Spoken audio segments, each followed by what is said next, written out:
Welcome to the History in Focus channel. Be sure to subscribe so you don't miss more videos like this one. There are stories that cross decades without a conclusion, not for lack of investigation, but for lack of answers. Ships that sink without explanation, children who remember lives they did not live, forests that grow crooked when they should grow straight, sounds that only some people can hear, 16 real cases without a solution. Some will have you thinking for a long time. Fact number 1. The Man with Horns and the Luna Park Fire. Jenny Godson spent the rest of her life with a photograph she herself took on June 9, 1979. In the image, her son Damien, just 6 years old, poses next to a figure dressed in animal skin and a demonic horned mask. A few hours after the click, Damien was dead alongside his father and younger brother on a ride at Luna Park. It was Cracker Night in Sydney, a traditional night of fireworks across Australia. The Godsons were in the city on vacation, coming from a rural town in the interior of New South Wales. While waiting for the ferry at Circular Quay in the late afternoon, a man emerged from the middle of the crowd and walked up to Damien. Wearing an animal skin loincloth and a bizarre mask with horns, he placed his hand on the boy's shoulder, and Jenny took a single photo. The man left without saying anything and was never seen again. The Godsons crossed on the next ferry and arrived at Luna Park. The boys asked to ride the ghost train, whose entrance bore an inscription in large letters, Hell's Doorway. Jenny went out to buy ice cream around 10 at night. When she returned, John had already gone inside with the children. 15 minutes later, the entire ride was in flames. In the front cars were 5 teenagers from Waverley College, returning from a rugby match. Jason Holman was pulled out at the last second. The other 4 and the 3 Godsons died. Father and sons were found embracing. The New South Wales police closed the case in less than 24 hours as an electrical short circuit. But coroner Kevin Anderson, months later in the official inquiry, concluded that the cause of the fire could not be established. The first theory points to Abe Saffron, known by the Australian press as Mr. Sin, the most powerful criminal in Sydney during that decade. Saffron dominated show venues, prostitution, and illegal gambling in the King's Cross area. He had a declared interest in the Luna Park land, one of the most coveted real estate areas in the city, in Milson's Point, with a direct view of the Sydney Opera House. He had tried to buy the park from owner Ted Hopkins years earlier, without success. The public concession for Luna Park expired exactly 2 months after the fire. A disaster with dead children would force the immediate closure of the park, devalue the land, and pressure the government not to renew the contract with Hopkins. That is exactly what happened. Luna Park closed the following day, and on July 31st, New South Wales opened new bids. Decades later, Detective Doug Knight, responsible for the initial investigation, was exposed as an agent paid by Saffron to obstruct the investigations and solve the case as quickly as possible. The second theory is the most sinister: ritual sacrifice. Martin Sharp, an Australian artist famous for having redesigned in 1973 the iconic face of the giant Luna Park clown, spent 3 decades convinced that the fire was neither an accident nor a common crime. For Sharp, the elements of the case constituted a ritual with a victim marked in advance, a child chosen hours earlier by someone who knew exactly what was about to happen. The signs that Sharp cataloged formed a specific picture. One of the brothers, the boy Damien, carried the surname Godson, son of God.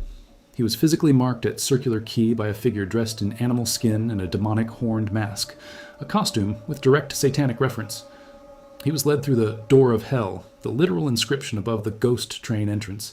He died by fire, the classic form of ceremonial offering. In 2021, the documentary series Exposed by journalist Caro Meldrum Hanna forced a new official inquiry into the case. The investigation acknowledged police corruption, suppression of evidence, and serious failures in the original investigation. Nobody has been formally charged to this day. 45 years later, 2 theories continue to contest the Luna Park case. The horned man from Circular Quay remains without a name. The real cause of the fire remains without an answer. Fact number 2, the bottomless pit. On February 21st, 1997, Mel Waters called the late-night program Coast to Coast AM, hosted by Art Bell on radio stations across the country. He spoke of a circular hole about 8 feet in diameter on his rural property in Ellensburg, Washington. The neighbors used the pit to dump garbage. Mel, who was a semi-professional shark fisherman, tied one reel of line to another in sequence and dropped them into the hole, passing 15 miles without finding the bottom. Mel said he lowered a weight tied to the line, carefully measured at intervals of about 100 feet. He passed 8 miles of apparent depth without touching anything. Old radios brought to the mouth of the hole began transmitting anomalous signals, including melodies that were not from any known station. Animals that went down disappeared. A neighbor reportedly threw his own dog down there, dead from disease. Weeks later, he claimed to have seen the same dog alive in the forest. 3 days after the first call, on February 24, 1997, Mel returned to the program with disturbing news. Men in yellow biohazard suits had surrounded his property and denied him entry, claiming a plane crash he had never witnessed. And when he threatened to call the press, 3 agents appeared and offered $250,000 per month to lease the land. Mel would have to move to Australia and never speak of the hole again. After that call, he vanished from the program. Mel returned to the program 3 years later, on April 24, 2000. He called directly from Australia. He said he had accepted the deal with the agents, received the money, and moved to the Australian interior, where he spent his days caring for a private wombat reserve. His wife, according to him, had disappeared shortly after the move. Mel stated that the former property in Ellensburg had been erased from all publicly available satellite maps. He never explained how. On January 29, 2002, Mel returned for the last time. He said he had returned to the United States in 2001, violating the agreement with the government. He was removed from a bus by police in San Francisco and woke up 12 days later in an alley in the city, with missing teeth, black eyes, and injection marks on his arms. He did not remember anything from those days. After that call, Mel Waters never spoke with Art Bell again. Art died in 2018, defending to the end that the listener was real and that the government silenced Mel Waters. Fact number 3, all dead on board. In June of 1947, radio stations in the Strait of Malacca picked up a distress call in Morse code from the Dutch cargo ship Orang Medan. The message was short and impossible to process. All officers, including the captain, were dead, lying in the chart room and on the bridge, possibly the entire crew as well. After a pause of silence, one last line came in Morse. "I die." Then the transmission ceased. The American cargo ship Silver Star, the nearest vessel, changed course to intercept. When the captain boarded the Orang Medan, he found the exact scene the radio operator had transmitted. Men fallen in the corridors, eyes wide open, arms extended as if trying to defend themselves from something invisible. The ship's own dog, a Pekingese, was dead with teeth bared. No sign of external injury on anyone. The boat was freezing inside, despite the tropical heat. The sailors from the Silver Star fastened cables for towing. Before they could begin pulling, smoke started rising from hold number 4. Minutes later, a deafening explosion. The Orang Medan sank in less than 5 minutes off the east coast of Sumatra. No bodies were recovered. No samples from the interior of the ship. No material proof of anything. Only the account of the captain of the Silver Star and the sailors who were with him when they witnessed the scene. Here is where the problem begins.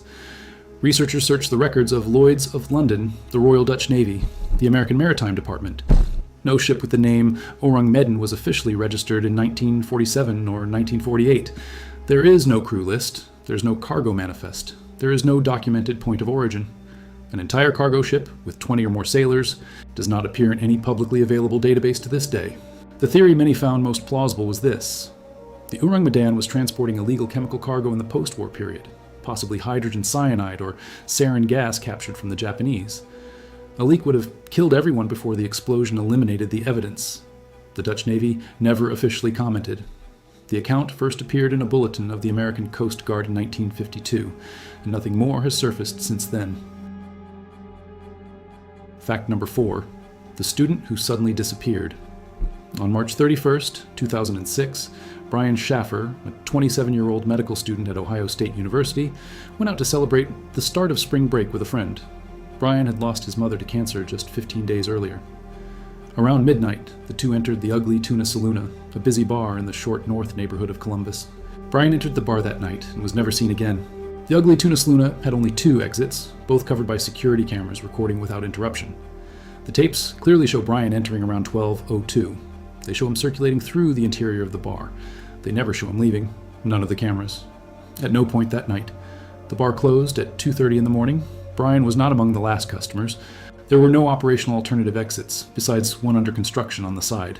Brian's father, Randy Shaffer, led one of the most extensive searches in the recent history of Columbus. Posters covered the entire city. The FBI entered the case. The disappearance reached national programs, including America's Most Wanted. In 2008, Randy Shaffer died after being struck by a tree trunk during a severe storm. In 2014, Brian was officially declared dead, without any physical trace having been found. The exit on the side of the Ugly Tuna led to a construction site with no cameras. This is the only physically plausible hypothesis, but the area was blocked off with construction barriers. Sergeant John Hurst, lead investigator on the case, stated years later that there was no logical reason for someone to choose that exit. The construction site would be difficult to cross, even sober. On the cameras, the last image of Brian shows him standing directly facing the door that led to that area. The police also suspected bar employees. Brian could have been killed accidentally and the employees disposed of the body somehow, but no evidence was found. In the end, the theory most accepted by investigators is that Brian would have exited through the back door, tried to cross the construction site, and fallen into wet concrete that had not yet hardened. The body would have been covered before daybreak. Weeks later, that slab had already become the permanent floor of a building. The father never accepted this version. Fact number 5, the Pollock sisters. On May 5th, 1957, in the town of Hexham, northern England, Joanna Pollock, 11 years old, and Jacqueline Pollock, 6 years old, were walking to the Sunday morning Mass. A runaway car jumped the curb and killed both instantly. The parents, John and Florence Pollock, buried their daughters together in a devastating ceremony. A year and a half later, Florence became pregnant. The doctor predicted a single baby. On October 4th, 1958, identical twins were born. The babies were named Jillian and Jennifer. John Pollock, the father, had already believed in reincarnation before the accident of 1957. He was the one who noticed something Florence initially considered a coincidence. Jennifer had a thin, curved birthmark on the left side of her forehead, identical to the scar Jacqueline had acquired at 3 years old from a bicycle fall. Jillian had no mark at all. At 2 years old, the girls began asking for toys that had belonged to the dead sisters. The family had moved to Whitley Bay, dozens of miles from Hexham, before the birth of the twins. Even so, when the family returned to visit the old hometown, Jillian and Jennifer began pointing. "That is the school where we used to study. That park is where we used to play. This street led to our house." John and Florence had never spoken about Hexham to the twins. The children mentioned details of toys stored in boxes that had never been opened. The case reached Dr. Ian Stevenson, a psychiatrist at the University of Virginia, who dedicated his career to the scientific study of cases suggestive of reincarnation. Stevenson interviewed the twins over several years, listening to the parents separately to filter unconscious suggestion. He published the Pollock case as one of the strongest in his archive, with cross-referenced documentation of details that no child of that age could know. He never found fraud. He never found another explanation. Around the age of 5, the memories gradually faded. Jillian and Jennifer grew up like any pair of twin sisters and led ordinary lives. As adults, they no longer remembered anything they had said as children. They only knew the story from their parents' accounts. Orthodox psychology never accepted the case as evidence of reincarnation, but it also never explained how two girls recognized toys and locations where they had never been. Fact number 6, the Alaska Triangle. There is a region in Alaska delimited by the vertices of the cities of Utqiagvik, formerly Barrow, Anchorage, and Juneau. Since 1988, at least 16,000 people have disappeared in this area. The rate of disappearances is approximately twice the average of the other American states. Tourists, hunters, fishermen, pilots, permanent residents. People vanish from trails, from villages, from planes in flight. Many are never found. The most famous case occurred on October 16, 1972. A Cessna 310 took off from Anchorage bound for Juneau with 4 people on board. Congressman Hale Boggs, the Democratic Majority Leader in the House, Congressman Nick Begich, an aide named Russell Brown, and pilot Don Johns. The aircraft had navigation equipment above standard. The weather was not ideal, but it was not prohibitive for the type of plane. The flight should have lasted just over 3 hours between the two cities. The Cessna never reached its destination. No distress signal was emitted by radio. The Air Force, the Coast Guard, and civilian volunteers conducted the largest aerial search in American history up to that point. 39 days of operation, more than 3,600 flights, covering 325,000 square miles of territory. They found no wreckage, no signal from the emergency transmitter. Boggs and Begich were declared dead on December 29th. Hale Boggs had been a member of the Warren Commission, responsible for investigating the assassination of John Kennedy. He publicly declared that he did not believe in the official conclusion that Lee Harvey Oswald had acted alone in Dallas. He was pushing for new investigations in Congress. Conspiracy theories suggest the involvement of American intelligence agencies in the Cessna accident. Alaska has natural explanations for many of these disappearances. Immense geography, severe weather, bears, avalanches, frozen lakes of extreme depth. But 16,000 people in 3.5 decades is a number that scientists cannot close with environmental factors alone. Many of the missing were people experienced in Arctic environments, equipped, accompanied on known routes. The territory freezes bodies, conceals clues, devours evidence. It gives back almost nothing of what it swallows. Fact number 7, the Marfa Lights. In 1883, a young cowboy named Robert Reed Ellison was crossing the desert of West Texas with the family cattle. On the dry plain of Mitchell Flat, near the town of Marfa, he spotted lights floating above the ground at dusk. He thought they were Apache campfires, but the patrol the following day found no camp, no ash, no marks of any kind. The lights were the first written record of something that continues appearing on that plane to this day. The Marfa lights appear about 30 times per year, unpredictably, in open field approximately 9 miles east of the town. They tend to be white, yellowish, or greenish balls, roughly the size of a basketball as seen from a distance. They move forward, seem to split, merge, hover in the air, suddenly accelerate and vanish. They have been observed by thousands of witnesses over a century and a half. Hundreds of videos have been recorded by tourists. In 2004, a group of physics students from the University of Texas at Dallas installed thermal cameras and triangulation equipment on the plane for several consecutive nights. The published conclusion was skeptical. The majority of the lights corresponded to vehicle headlights on Highway 67, refracted by layers of air at different temperatures in the desert. A known optical phenomenon called a mirage. The thesis explained some of the sightings. However, others remained unexplained. The problem with the headlight explanation is simple and direct. Highway 67 has only existed in that region since the first half of the 20th century. The Marfa lights, however, were reported by local ranchers, cowboys, and travelers at least 4 decades before the appearance of any automobile in West Texas. Ellison saw them in 1883. Mexican settlers were already talking about them before 1850, attributing them to indigenous spirits of the region. The phenomenon predates cars by 70 years. The town of Marfa built an official observation platform along Highway 90. Tens of thousands of tourists pass through there every year hoping to see something. Some go home without having seen anything. Others describe experiences they never forget. Science presents hypotheses. Piezoelectric discharges from geological faults, pockets of underground gas, complex atmospheric reflections. None of them completely solves the mystery. Fact number 8, the telescope that saw the invisible. The Italian-American physicist Ruggero Santilli, who holds a doctorate from the University of Turin, worked for years at Harvard and the Institute for Basic Research in Florida. In 2016, he publicly announced something the traditional scientific community immediately rejected. He claimed to have built a telescope with concave lenses, instead of the convex ones used in conventional astronomy, capable of detecting matter made entirely of antimatter. Traditional physics postulates that antimatter and matter, upon meeting, annihilate each other, releasing energy. Santilli argued that the convex lens of a normal telescope would annihilate any antimatter light before it could be captured, because the lens itself is made of matter. A concave lens, according to him, would reflect this light without destroying it along the way. The theory is mathematically coherent within Santilli's own framework, but contested in its foundations by orthodox physics. Santilli tested the telescope by pointing it at the night sky over Tampa Bay in Florida during the summer of 2015. He published the results in the American Journal of Modern Physics, a scientific journal edited by himself. The captured images showed dark circular and elongated shapes, some of them in apparent motion in the sky. He claimed these shapes were antimatter entities, living in the Earth's atmosphere without ever coming into direct contact with ordinary human beings.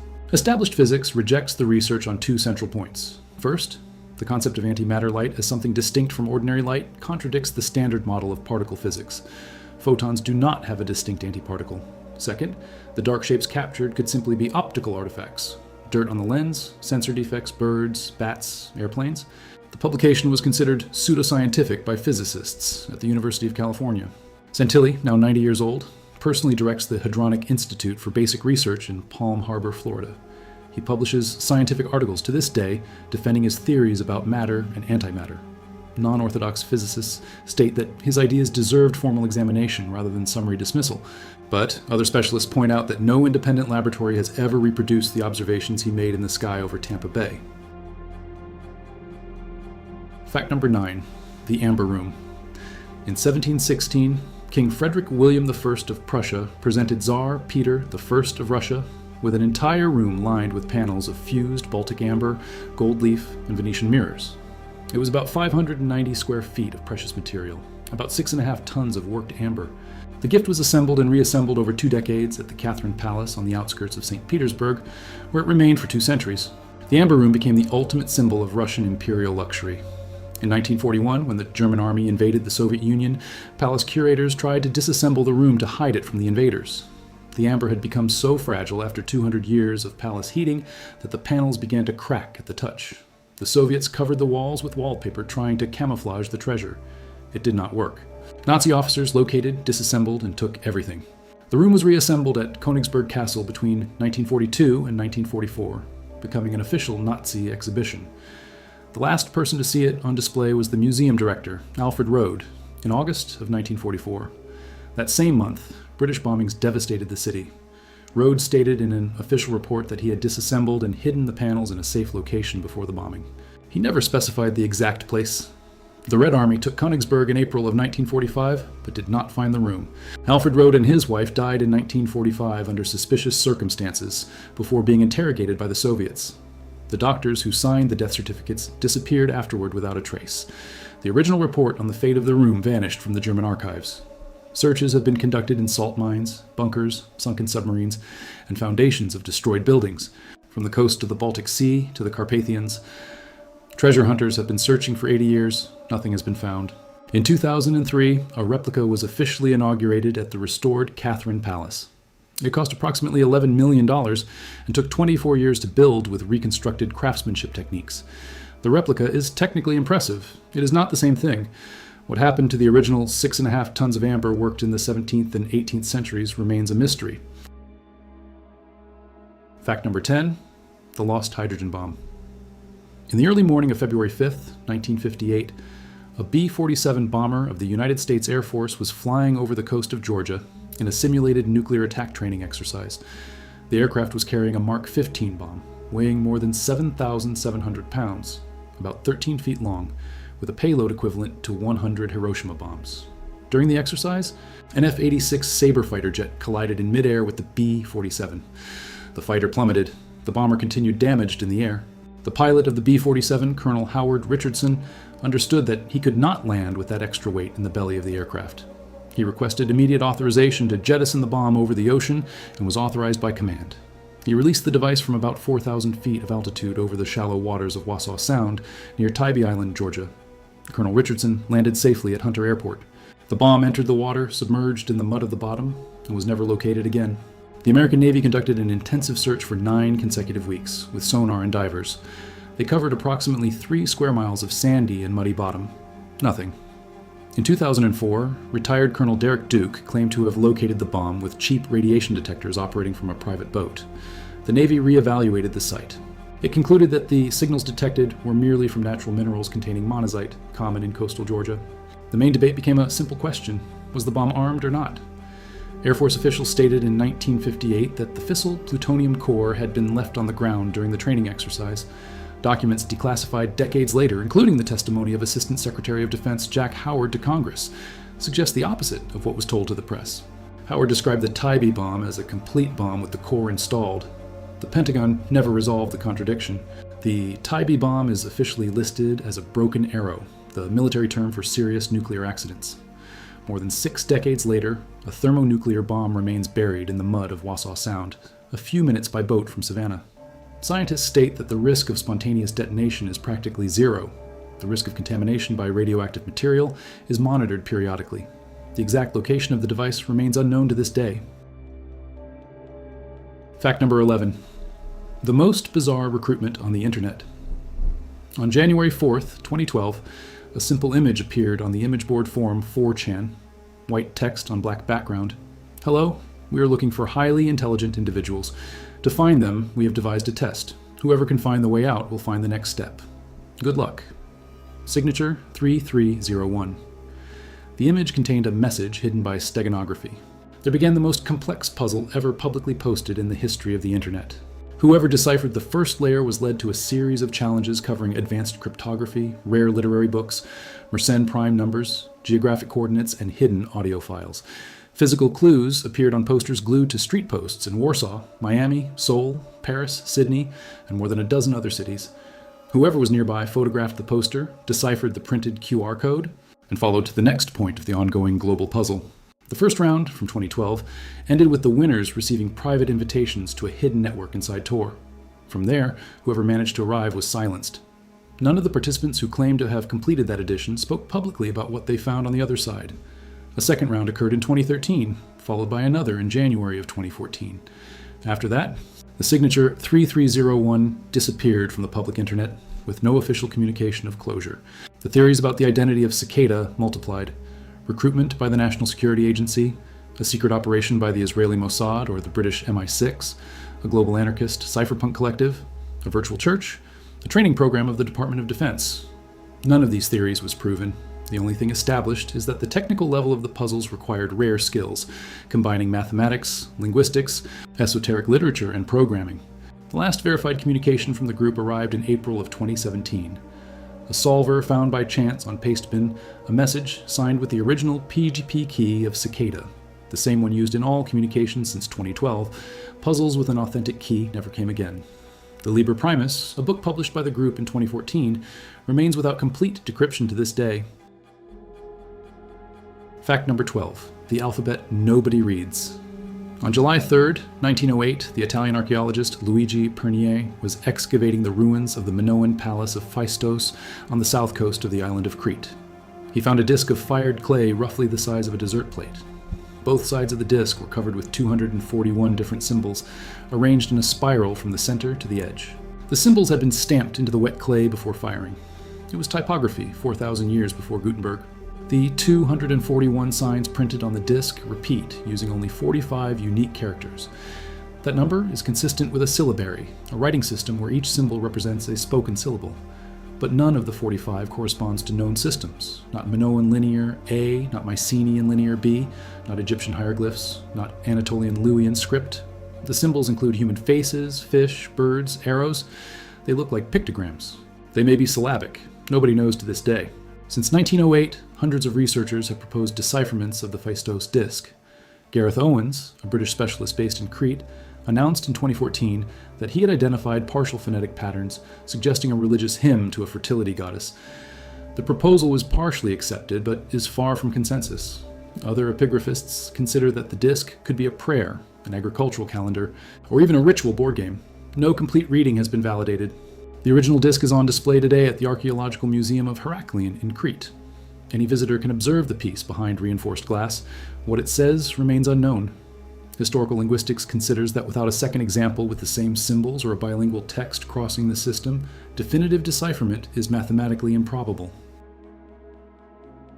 Fact number 13. The figurines of pre-Japan. The Japanese archipelago was inhabited by a culture called Jomon from approximately 14,000 to 300 years before Christ. For 13,000 consecutive years, the Jomon peoples manufactured objects that archaeology still does not know how to interpret with certainty. They are figures modeled in clay known as dug. Approximately 18,000 examples have been found across the islands, from north to south. Some have humanoid forms, others are strange. The most intriguing category is the shakoki dog, translated as snow goggle dog. They are figures with curved bodies, short arms, a marked waist, and the detail that generated decades of speculation. Enormous, elongated eyes with horizontal grooves in the middle. The eyes resemble the wooden goggles used by the Inuit and Arctic peoples to protect their vision from the intense glare of snow. The Jomon people did not live in areas covered with snow for much of the year. The reason for the eyes remains unexplained. The Swiss writer Erich von Däniken, author of Chariots of the Gods, popularized in the 1970s the most controversial interpretation of these figurines. The shakoki dog would be representations of extraterrestrial beings wearing pressurized spacesuits. The thesis was rejected by virtually all professional archaeologists in Japan. The traditional hypotheses vary in scope: fertility amulets, ritual substitutes for illnesses, funerary offerings, shamanic representations of ancestral spirits. Many dog were found intentionally broken, as if the ritual required the destruction of the piece after use. This suggests a magical or propitiatory function. But explaining the ritual destruction does not explain the concrete shapes, the regional variation, or the choice of such specific facial features. Fact number 14. The dancing forest. On the Curonian Spit, a narrow strip of sand between the Curonian Lagoon and the Baltic Sea, in present-day Russian Kaliningrad, there is a small area of forest planted by humans in the 1960s, about 2.5 acres in extent. Scots pines are the species Pinus sylvestris. The detail that made the area world famous is simple. The trunks grow twisted in 360-degree loops and spirals. All around, identical forest grows straight. The seeds were planted by the same hands, on the same date, in the same type of sandy soil, as part of a Soviet post-war reforestation operation against coastal erosion. The pines around the strange area grew straight, like any Pinus sylvestris in the northern hemisphere. Only those planted in that specific 2.5 acres adopted the curved shape. There is no detectable change in soil, moisture, or sun exposure. There is no known geological fault there. The hypotheses have accumulated over half a century. Strong coastal winds in the first years of growth, attacks by caterpillars of a specific beetle that would feed on the apical buds, intentional Soviet techniques for producing curved wood used in shipbuilding, seed alteration, local specific fungi, residual radiation since the region was a sensitive military zone. None of these explanations has been proven in a peer-reviewed study. Visitors who walk through the forest describe a sensation that is difficult to put into words. Disorientation, mild nausea, a feeling of altered time while passing between the trunks. Botanists attribute this effect to the unusual geometry of the vegetation, which affects visual perception. Local mystics point to pre-Christian Prussian legends about forest spirits. What is verifiable is simple. On exactly 2.5 acres of the Curonian Spit, pines planted normally grew crooked. Nobody knows why. Fact number 15. The sound that does not exist. At some point in the early 1990s, residents of Taos, a small town in northern New Mexico, began complaining to the municipal government about a low, continuous sound, similar to a diesel engine idling, coming from somewhere distant and indeterminate. The sound was perceptible inside houses, mainly at night, impossible to record on tape, never captured by equipment. Only 2% of the population could hear it. In 1993, pressure from residents reached the American Congress. Representative Bill Richardson, representing New Mexico in the House, requested an official federal investigation of the phenomenon. A team from Los Alamos National Laboratory, in partnership with the University of New Mexico, was sent to the location. The researchers installed high-precision equipment at various points in the town for several weeks. They captured common noises. They never captured the hum described. The people who heard the sound were tested in special acoustic isolation chambers. Inside these chambers, where no external noise could penetrate, some continued to hear the hum perfectly. Others stopped hearing anything. The accounts are consistent in sound pattern among witnesses who had never previously communicated. All describe a low frequency, between 30 and 80 hertz, with an almost imperceptible pulsation. Genuine hearing mixed with internal perception. 3 decades later, the Taos hum continues to be heard by a small and persistent portion of residents in the region. Some moved away from the town permanently because they could not bear the constant presence of the sound. Others developed severe cases of anxiety and chronic insomnia. The American government archived the official investigation in the mid-1990s without any conclusion. Science cannot measure a sound that only exists for certain years.